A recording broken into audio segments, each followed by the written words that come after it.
What happened when Brooke and JK looked for a little love after lockup? Did she get pregnant? Well, to answer this and many more questions, allow me to take us back to the beginning. Hello and welcome to Lawd Lukan. As you can see, I'm off on holiday this week, so I put together a delightful super mix of the best and worst of the best and worst couples. And today we have Brooke and JK. As always, big loves to those who've subscribed, you beautiful people, and a room here at the holiday home to the lords and ladies of the Lukan Manor.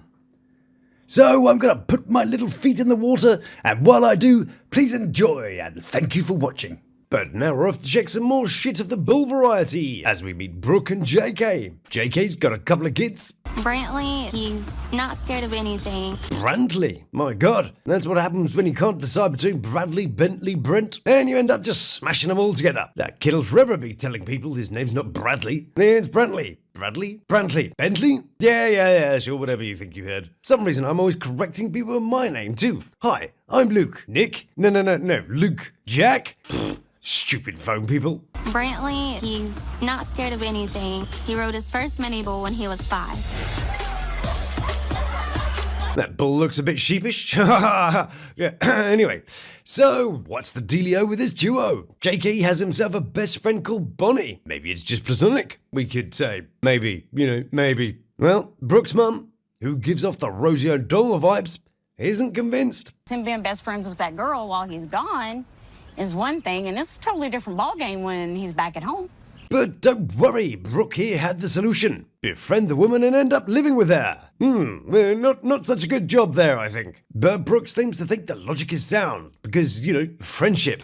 I don't know, the first time I met her, there was no doubt in my mind, it was nothing but friends with them two. Yeah, it'll be fine. Maybe. One slight giveaway is the way he talks about how he loves them. For example, Bonnie, the friend, JK says, I tell Brooke all the time, I'm like, I love Bonnie to death. And for his life partner, I have love for her. Ooh, I know this one too. Things people say when they're not that into you. But yes, indeed, having love for her, he says. That's reassuring. Well, reassuring enough for Brooke, who feels that after the last two men up and left, leaving behind a new kid and a promise of a pint of milk, she thinks that this one will be around forever. That this one will be different. Because, he's different, apparently. I just hope JK's different. Guess we'll just have to see. I feel like he's the love of my life, and hopefully things are gonna be great when he comes home. Now over to see Brooke and JK, and Brooke, as always, is full of good ideas. First thing we're gonna do is make babies. No! Hell no! No! I refuse. No! One of her latest doozies is to move in with Bonnie, JK's suspiciously familiar friend. According to Brooke, JK told her to take her in because her previous situation was a little bit rubbish. I've learned to know Bonnie. Sure, yeah, okay. How long have you known her? Her and I met about a month ago. Great, so after 4 weeks of knowing this woman, who your man claims to love, you're totally fine with sharing a house with her and your kids. I wouldn't mind if it became like a permanent thing. Well, what if they broke up? Would Bonnie have to move out too? Or would Brooke end up with 3 kids that never see their dad and some random who talks to your ex regularly? Nice. And I hear the way they are with each other, and I know deep down that it's nothing more than just friends.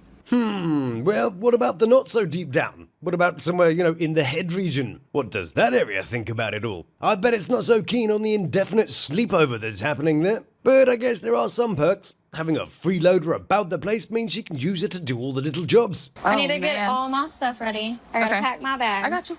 And all Bonnie needs to do is play along. Then she gets to be with JK all the time and have free roam of his house, all under the watchful gaze of Brooke. Brooke probably thinks that Bonnie is less attractive than her, so doesn't consider her much of a threat. But, of course, they do have a long-standing psychological relationship, with no real commitments, such as, 3 kids. I'm sure Brooke's got nothing to worry about from Bonnie. Now, Alex, on the other hand, that might be a problem. Right. What is he gonna be doing? Who is he gonna be doing? Alex ain't too far from there. Ooh. And that smile says to me, yeah, you go ahead and worry about Alex having your man, while the woman who does want your man lives under your roof and is happily pointing the finger at other people. He shows up, I'm putting my hands on her. Oof. Today's tale of wonder, woe, and what the f***ery begins in Waco, Texas, and it's release day for Brooke and JK. Brooke and her man's mama have assembled the welcoming party. As you can see, it's kind of a low-key affair, but they've somehow kind of coordinated with each other. I like how Brooke's worn her bestest t-shirt for the occasion, but judging by the reverse shot, her butt's eaten her underwear already and has come back to try a bit of a t-shirt. I've got to say that these guys did do the meeting thing the right way though. Brooke respectfully lets mama have her moment, rather than have the demands that some people place on the freshly freed felon, and probably because she's a mama herself and can read the moment. Alright. You good? You good? You good? Can she have me now? This was probably the most wholesome moment ever on Lalu. How could you not be warmed by that sweet mother-son moment? She might look like John the landlord from Shaun of the Dead, but she's a decent mama. Meanwhile, with Brooke, who only wears one t-shirt, and JK, and it's time for some seduction lockup style, oh yes. And which woman wouldn't want to share her bedroom bonanzas with a commode and some backup tenor ladies? Phew, these high-maintenance city folk. We finally get alone time, and then you're sitting here complaining about, like, The piss buckets, the heart monitors maybe? Or perhaps the weird tubes that you don't want to know where they've been? And what about the smell? You know there's going to be some underlying funk wafting around in there, don't you? What? you kind of gonna have to work. Like, this is not really, like, ideal. And he's all like, don't spoil the moment. The moment, yes, sure. Just look at this. I mean, just look at that. The only moments that have happened in this room are probably aided by a dose of laxatives. Meanwhile, over in Texas, Brooke and JK have had a lovely night in the weird medical room thing. It would just feel so out of place being in there. It'd be like Arnold Schwarzenegger singing R&B. I wanna please you. I wanna please you. But Brooke's a classy girl, and she didn't let a little thing like colostomy bags get in the way of a good seeing to. The porta potty didn't get in the way of anything like I thought it would. This little handle, it came in good use. Gross. I don't even want to know. Other cracks that have been showing are the trust that Brooke has with JK. He's been on his phone since 3 o'clock this morning. Doesn't look good for the long term. I wonder if they'll stay together. Want the short answer? Well, no. A big whopping no. According to Starchasm, who did little according to her Facebook, they split up sometime around January and February this year, and her parting shot was rather good. Nobody falls in love faster than a narcissist who needs somewhere to live. Good job. Over now to Brooke and JK, and I'm not even sure why we're bothering, really. They split up back in January because they couldn't hold it together for longer than it spent sullying that creepy medical room. He's blatantly talking to other women. She's, thankfully, not falling for his crap. So, what's there to watch? JK doing an impression of the best dad in the world after promising to be a daddy to Brooke's kids? Yeah, good job you. Doing it for the daddies, are you? Also, we'd totally forgotten about the whole storyline with the friend who lives with them. I wonder what happened to her. Did she get a sweet new place if she doesn't mind looking after Brooke's kids while Brooke trolls the internet for daddy number 4? Who cares? It's just what happened. They're welcome to each other. Other people whose drip checks bounced are Brooke and JK.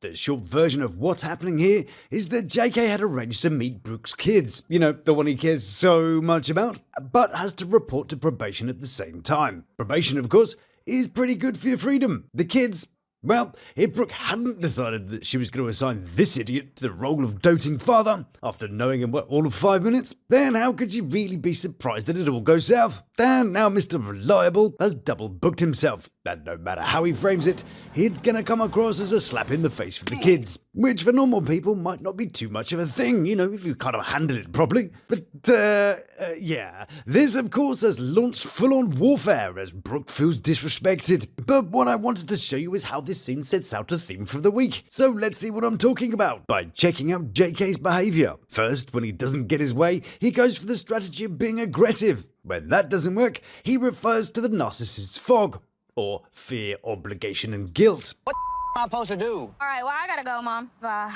Bro, I need you to take me home. Oh, and you can drop that bro business too, mister. Calling me bro would have sealed the deal on his little hike home. Shut the up, bro.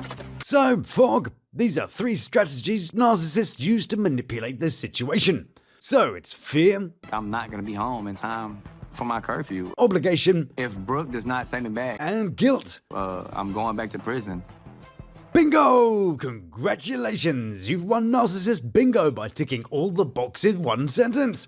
Good job! They say the best way to shut down a narcissist is to call them out on their fogging in a kind of non-confrontational way. Something like hey JK, I noticed that sounded like you were trying to make me feel guilty there, but I'm sure that's not what you meant. Would you like to explain that? And provide the person with the opportunity to get out and rethink. So with that in mind, let's see how Brooke applies her narcissist wrangling abilities. Shut the up, bro. Good job. We'll check in with our narcissist bingo as we go along the week and see if anyone else will be winning any prizes today. So, anyway, because JK is in such a hurry, he grabs the keys and gets out of the car to argue about not driving fast enough. Yeah, that's good strategy, that one. It's quite unique. I'm gonna stand here and argue about you making me late. I wonder if he was late for that kid he fathered back in January this year. Yeah, we've got you, Gummy. And what's going on with his homies in this picture? A good old game of cocky slap-faced? Classic. We'll get back to that tantrum later on. But for now, Brooke and JK, for example, are testing out that theory. Following the row they had in our last visit together, JK and Brooke have made the best decision and are cutting each other loose to find relationships that aren't self-destructive. What's that? You mean they didn't? Nope. They just decided to sweep it all under the old ottoman and pretend like everything's fine for a bit. That'll be healthy. So today, JK is planning a party for his great mates to come and enjoy. Just low-key really hoping like a whole bunch of people don't show up with drama and bull. I high-key totally want that to happen. We haven't had a good old scrap on Lalu since Vanilla Tenny didn't really throw hand at her man's mum. And I love how they edited the visuals with the next sentence. We got in a big blow up yesterday, leaving his memes. Yeah, that is a big blow-up. Must be a good 12-footer there. Here's Mimi's, though. His memes. What is that about? Surely this grown-ass man doesn't call his relative Mimi. You're like 50 or something. I think there should be an enforceable threshold of like 12 or something. After 12, you can't use mummy, daddy, meme or neen or whoop whoop or whatever it is, particularly in an argument. You can't drop the phrase, my Mimi, His memes. and still have any kind of credibility. There is no coming back from that. But while Brooke is grandstanding about how amazing she is as a mother, I think I'm with Brittany. Whatever I tell my kids I'm gonna do it regardless. Right. Like, Yes, indeed. Also, probably one of the first sightings of a Brittany and Lalu that isn't Wreck-It Ralphing up her life, but this face says so much. whatever I tell my kids I'm gonna do it regardless. Ooh, check you out, sticking to what you say. Have you noticed that people are legitimately there for their kids, don't feel the need to remind people about it? I've never heard an involved parent say, wow, I've followed through on a lot of what I said this week. How about we just remind you about the fact you invited Red Flag Ronnie and God knows who into your life, bed and family? And how about the fact you've got a complete stranger to look after your kids based on the say-so of a guy who may or may not be soiling said woman? How about boundaries? How about changing the record? How about changing the pattern? How about that face again? I like Brittany. Here's the thought. I saw the glorious, beautiful auntie's advice suggesting that Brooke was orchestrating JK's failure. If JK does not stand by his word, that could cause a lot of big issues to the point of breaking up. I thought that makes a lot of sense. If she leaves him, then she will be the reason her oh-so-important children don't have the father she promised them. However, if she makes life so unbearable for JK, makes it so he can't make his appointments, and makes him react badly, then she can be the victim. To the point of breaking up. He can fail to show probation, therefore everybody gets to lose him, and then she can deny any responsibility for it all collapsing. Why else would a woman who is so upset and unhappy want to continue with the relationship? Well, I bet the cash from being on the TV show is kinda handy, and victimhood is a fairly valuable commodity in today's world. But I don't think Big John is buying it. I swear this girl's gonna stress me out. I refuse to let another man come in and do the same thing. Yes, the man is at fault, yes, but, the key is to probably not be looking for one in a prison. But for some reason, Brooke seems to think that if someone else is behaving worse than her, it somehow camouflages her failure to protect herself, her children, and our sanity. Colonel Saunders has even come out of retirement to get his 2 cents in. He had more girlfriends in prison than I had in my whole life. Well, that's finger-licking reasonable to say. I bet he's also got a secret blend of advice and wisdom to bestow upon her. If sideways and he leaves, you're gonna be like, I guess it kind of makes sense if you sort of take out all the bleeps. Doesn't really leave much of a sentence. Also, why have the finger-licking as a slogan? Gross. I think it should say, we sell Pepsi, not Coke. Sorry about that. Here I was thinking like, Alright, well that's a bit much. I mean, I can hear a lot of shit on this show, but that's just taking it too far. you know, I'm something special. Okay now, we've all had a good time. Let's not go spoiling it with some crazy talk. David's comment honestly has me thinking, Stop, enough. I don't think there's anything in this segment that I agree with. but Well, now you said that, I'm totally persuaded you're the best mum in the world, and it's men and naivety that totally caused all of this, and nothing at all to do with that terrible life decision making. So, anyway, the massive party kicks off. 12-foot pool was a little bit ambitious. Have you ever noticed that sometimes you can smell what's happening on your TV? Baby, this is Coleman. How Coleman, are this you? is Brooke. Nice to meet you. Yeah, hi Coleman. You gonna pass that thing, or? But don't underestimate old Coleman's mustard. He pulls a genius move out later on in the segment. Anyway, Brooke asked the question that makes a lot of men's bums clench. I need to see your phone for a second. Why you need my phone? Okay, appreciate it. I'll be back. Yeah, what could be wrong with that? I mean, he's committed, right? He's a reformed character, right? She's probably gonna get mad because I just gotten everything yesterday, so all them old messages are on there, so. Nope, he's left his phone full of fraternizing and funny business, and it'll just be a matter of time before Brooke, who is a man of her word apparently, I'm a man of my word. returns her verdict of guilt. And while we wait for that, here's one for the grammar club. Not learn nothing. I know. Can I see my phone? Sure. Thank you. You good? Yeah, because when your missus is making this face, we know that's the universal sign for good boy, right? Or I'm about to use your balls to tie this guy's dreads up. Let's have a baby, and that's why I you 3 times on the first night. Poor old Jesus. He went to all the trouble of coming back to Earth, and now he has to listen to this dickhead's second, third, and fourth coming. But he's heard enough. That makes good his escape, gives JK a commiserating fist bump, and looks at Brooke. Yeah, probably best not to right now, my friend. I think we should beat a retreat too, as we... Next, it's time to move to Marlin, Texas, a magnificent place the local herald has having lots of room to see wonky Brooke and JK. Have you ever noticed that one of her boobs is heading for the floor and the other's heading for the door? Maybe it's one of those ladies who have 2 different sized boobies, which is nice because you get a bit of a choice. Lemon or melon? She usually wears a hair over one of them, so you wouldn't really tell. Anyway, JK is showing us how much of a man he is by hitting up Big John for some money. Is there any way I can get some money from you? For what? Take it on a date. But Big John isn't happy about that and turns into a zombie and gets attacked by Sean Pegg and some other people. Oh no, hang on, wrong script. Here it is. But Big John is busy on an ASMR channel. Thank you, Jesus. Brooke is moving out today. Say that too loud. Stick around till after 9 p.m. for the special show. But I quite like Big John. She's seen Brooke for who she is and is sick of her mothering her son. It's time for her to go home. She's got kids to take care of, and she's been up his ass since it's been out. But Brooke isn't responsible for her own actions. The fact she has a string of boyfriends who pretend like they're interested in her kids so they can get in her pants. The fact that she's putting off seeing her kids so she can go play mini-golf. All those kind of problems. No. That's her dad's fault, you know. Maybe if my dad was here more, then, I wouldn't be so insecure or like have all these trust issues. Her dad was a truck driver. Sure, they could be away from home for long stretches of time, but he's still there. He might be working as hard as he can for his family, and maybe he hasn't got any other options in that part of the world. One way of looking at it is that he neglected his family for work. Another way of looking at it would be that he sacrificed time with his family to provide their food and shelter. And it's clear which side Brooke sits on. Here's the thought. I wonder if we spoke to her kids in a few years, they'd say, if Mama was a bit more around and not chasing new daddies, then maybe I wouldn't be so secure or have these trust issues. Luckily, all this bowling has cured everything, and JK prepared a speech to regain Brooke's faith. I promised you.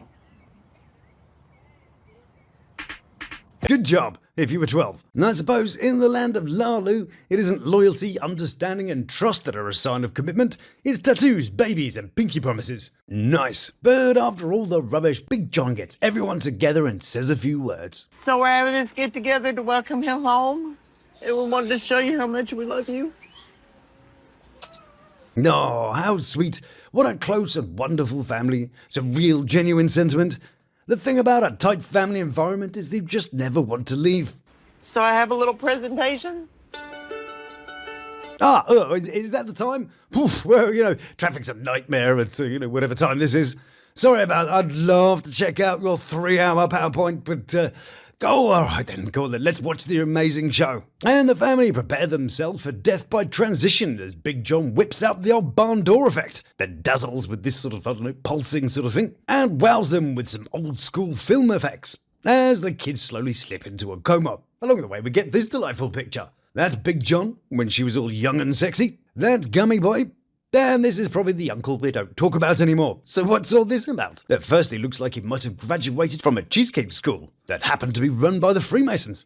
Blimey, get your aluminium ready for that one. Once everybody is recovered from the trauma of seeing every transition and effect known to man, it's time to get Brooke back to her job and her kids and to take care of her responsibilities. If you wouldn't mind, if you'll keep the boys for me just one more night, and then let me kind of... Yes, indeed. Mother of the Year, Brooke, who prioritises her kids so much, wants free Babysitter of the Year to do a bit more of that, please. That reminds me of something. Trust issues. Nope, can't think of what it might have been. But Brooke's been having thoughts of her own regarding their relationship and how the kids fit into it. And she's ready to deploy her latest genius idea. The thought is... Well, I'm worried already. You know, we can just move in here for a little while. Then we were right to be worried. So her need to make sure this idiot isn't showing his gummy bits to all the hoes in the shed is so important that she needs to uproot the kids, chuck in the job, and then move into Big John's place. Where exactly? In this room? Like just on top of the catheters and colostomy bags? Utter madness. But luckily, CPS fans, JK has a brain fart which resembles an idea. I need you to be patient with me too, like I'm being patient with you. We dodged that bullet there. Even JK isn't quite silly enough to pack a family into one room. Granted, his reasons might be more along the lines of because he wants to demonstrate the love handle to other girls, rather than the fact it's simply the worst idea to ever visit Texas. But whatever the reason, I think we're all good with the outcome. It's Brooke and JK. And today it's Bring a Film Crew to Work Day. And Brooke, who refers to herself as a merchandiser, she promotes the sale of goods especially by their presentation apparently, is busy at the Lake Whitney liquidation. If you need a sparkly head covering of wonder, or you need to be turning heads in the latest women's fashions, or, you know, if you fancy a good old pearl necklace. These are cute. Those are probably plastic, but they aren't the only thing disappointing the ladies today. What was JK doing today? He's supposed to be looking for a job. Captain Amazing, aka JK, is looking for a job in his ex Alex's vagina department. And come see me. When are you coming? When's a good time? Yesterday. Is that supposed to say Savannah? Save-nor? Savannah? Messed up the S of it, didn't they? Blew out the end of the H. So, sort of guessing that might be homemade. Also, what's the big pot for at the end of the bed? That dog looks slightly disturbed by it as well. I've seen some things, man, and some stuff. So, will JK go and see Alex behind Brooke's back? It's not really behind her back at all, though, really, is it? All he's doing is showing the viewing world that he can't be trusted, is stuck to his exes, and will lie by a mission until you find out what he's actually up to. I do want to see Alex, but me and Brooke have had conversations about it. So he thought better of it and didn't go.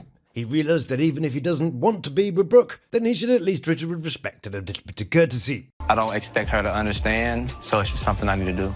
Nothing common about sense or courtesy. But what does he expect her to understand exactly? It's not like God came down and bestowed upon him a holy mission of much import. He must make sure that every woman can experience the physical wonder that is intercourse with this love monster. Hold your loins steady though, ladies. Allow me to penetrate your mind with this particular thought. His moment of arrival probably looks something like this. Lucky girls. Ooh, Alex. That woman that moved into Brooke's house. Brooke, use the handle, use the handle. I am so sorry. I have defiled your poor mind with that awfulness. So here's a bit of The Punisher to clean those retinas for you. Ah! Oh, it's my ride right there. I'm not gonna lie. Bro, I feel anxious. God got me, apparently. I hope you kept the receipt. We can take him back again. Probably just stop by and see Alex for a few minutes and, Spoken like a true addict. I'll just have a little bit. I can give her up anytime I want. Yeah, sure you can. So, JK Awesome springs into action. Well, he kind of tries to, then realises he hasn't had any stomach muscles for a couple of decades and stars it out like it's fine. Good job. Something that's not a good job is his footwear. My relationship with Brooke, it was just different. Blimey, nothing says incontinence pants quite like a pair of moccasins. So, JK sneaks his little sneaky self over to Alexis's house. but is unaware that his location is being tracked by Brooke. How are you checking his location? Because I got to check her on his phone. Are you serious? Seems like a lot of ladies have been using this bit of technology to track their men's treachery this season. Alexis, who I keep calling Ashley, damn it, got Julius with it just last week. And next to ping someone's radar is JK. And that's that bull.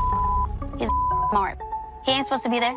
He's supposed to be in Waco looking for a job. And in case you didn't catch that, she said Mart, a little town just east of Son. You got a lot of explaining to do. Maybe he's looking for a job there. Well, let's go check out Main Street. Yeah, well, it's rural. Let's pop up the road, see what else we've got. Well, here's the town hall and the mayor of Mart. Hello. And if you're planning on sampling the rural charms of Mart, you've got either the Youth Detention Centre or there is the luxury of the Western Motel. No, yes, with parking sort of at the side and a choice of soiled or slightly less soiled rooms. I mean, and I didn't actually add these. These are the actual pictures from their listing on Google. And what's with this creepy chair room? Weird. So, with a knock at the door, JK seals his fate. Honey. Last spin of the day, and who we gonna get? It's let's see what's happening with Brooke and JK. Last time we saw them, JK arrived at his ex Alex's house. Boop boop. And Brooke is filling up his mailbox. Bitch, I don't know what you got going on, but being at your ex's house, that's clearly not gonna work. And here she is, the woman herself. Alex? Well, you know, he's definitely got a type. This one's done some scrunching by the looks of it. Do they still sell mousse? But while we're here, we might as well check out her apples, shall we? Yeah, this one's okay. Need to learn to blend a little bit more smoothly. No sense of tonality or light. Use of colour is sort of meh. And she needs to use her wrist more when following form. Apart from that, yeah, you know, it's recognisably an apple. Therefore, it gets a prime spot on the wall. And while we're here, grey in a room of this size. And your sofa, it looks like a ball sack. Okay, I'm done. Thank you. Hey. What's up? Nothing. How you doing? She cheated on him when he was in prison with her ex-husband. Well, hang on, a person who could go with her ex while the other person wasn't around? I mean, that sounds suspiciously familiar to me. You know, she hurt me, so it's like, it's important for me that she understand that. And I just want to see if she'll admit to her wrongdoings. Sure you do, yes. I'm sure he'll start the search in her pants, you know, if she's wearing any. And can't he do that by text or email or carrier pigeon? It had to be in person, behind Brooke's back apparently. But a great deal of the emotional connection surrounds her cheating and a letter she wrote to him while he was in prison. To start this off, I want to tell you I love you, James. James? Well, I didn't expect that. Doesn't look like a James, does he? Looks like a twat with no teeth, but I guess you can't put that on a birth certificate. So what's the K for? Kenneth? Keith? Kevin? Well, I've decided it's Kenneth, so there. You're such an amazing man, and I hope that someday you get the privilege of being someone's daddy or someone's husband. Are we talking about the same James Kenneth here? She means this guy, right? Notice she said he gets the privilege, not someone else has the privilege of having him. Privilege of being someone's daddy or someone's husband. So what would the privilege be exactly? The privilege of not having to worry about trust because, you know, there isn't any? Or the privilege of having sexy time next to a commode? I think that's what the folk in Lake Whitney call an ensuite. Somewhere that a douche is also known as a portable bidet. Anyway, James Kenneth makes the most ironic death tone statement I've ever heard in Lalu. That nowhere in history is that cold. Like if you're with somebody to go in the middle of the night and see your ex-husband. Just let that ring in your ear for the minute, yes. James Kenneth just said that. But there is one major difference between what he said and what he's doing. He said, in the middle of the night and see your ex-husband. But he's not doing it at night, so, you know, haha, it's not the same, stupid. I don't really have... Okay, yes, well, good job, I guess. What happened to her? She seemed to just leave the planet halfway through a sentence. Maybe she's more his type, you know. Because, like, I don't trust nobody. Like, I don't trust nobody. Ooh, slightly distracted all of a sudden there, were you? Something important happening on the phone there, is it? Well, through the magic of having a second unit covering Brooke, we get to see one of the messages she left. Once again, not answering. I don't know. And for some reason, Brooke is trying to give him the benefit of the doubt. There had to be a reason. He didn't just go over there, just I bet go visit. you had to go get it. I'm not even worried at this point about losing my job. My mind at this point is set on getting over to Alex's house and throwing hands. Oh, good. So, you know, fuck the job you have to support your kids and your mum, who runs the place. It's way more important to go jeopardize all that by potentially getting arrested for assaulting Alice. Granted, her mum's hardly likely to sack her, then it's not like they're busy. I'm not doing that no more. Well, that went well.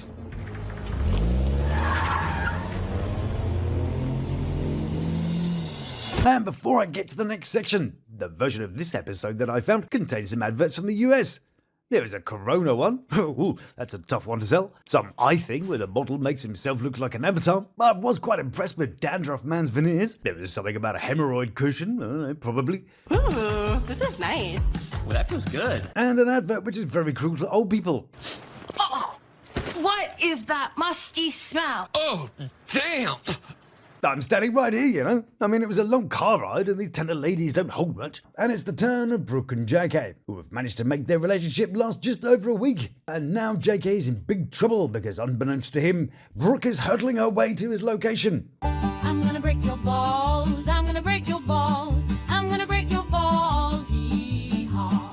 I'm gonna break your balls. I'm gonna break your balls. I'm gonna break your balls. Yee-haw. Whilst JK is unironically moaning about women cheating on him with their ex. At this point, like I'm trying to differentiate what's a lie and what's the truth. Differentiate? Differentiate. Yeah, differentiate. I think it's some kind of cheese. It's crazy that Alex still denies everything and that she still can't take accountability for her actions. I mean, can he really hear himself? You know what I hear? The world's smallest violin not giving a fuck. Oh well, yeah, you know, you're reaping what you've sown. And we should feel bad because... why? Because she should be a woman enough to man up about it? Be woman enough to man up and admit it. Dickhead. Let's just review what the men have done in the way of manning it up recently. Well, it seems to include lying till you get caught and having two side vaginas. But hey, shush us doughty doubters. Maybe we're just not sophisticated enough to understand the subtle nuances of JK love. Like, I was finna give you my all. I was finna give you the world. His all? What does that include exactly? A commode and an orthopedic bed? The only jewellery he's got has come from the Department of Corrections. He's got no car, no job. He's got like 3 teeth. And a bunch of different women's names tattooed on him. Yeah, I don't know who's the biggest catch, Julius or JK. Like, for diamond, for like scrap metal. I don't understand that. But then, hold on to your pants. JK surprises us with this little nugget. That I'm really trying to make work with Brooke because I'm trying to give her that chance now. Really? This is what trying looks like, is it? So they go on about blah blah, you hurt me first, and blah blah, my feelings are more important. Yeah, okay, whatever. Where's Brooke? Is she nearly here? Well, she's drawing closer and determined that JK is not going to have his cake and eat it. He ain't eating this one no more. I'm done. Gross. But what about JK and Brooke? Well, after the massive disappointment, Brooke sounds like she's got the right idea at last. JK absolutely has broken any little bit of trust that I had in this man. I am scared for what the future holds. Struggling to hold those boobies straight by the looks of it. So, what does she do about it? I got absolutely no idea. And the worst news yet, not only will they be back next season, but there will also be a new character in their story.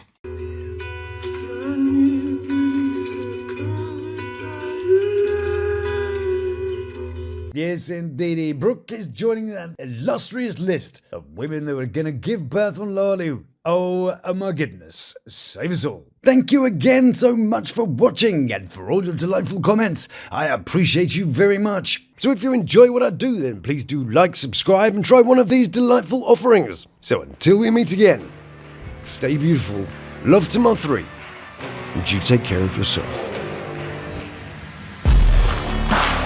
Please subscribe now for our play. Thank you.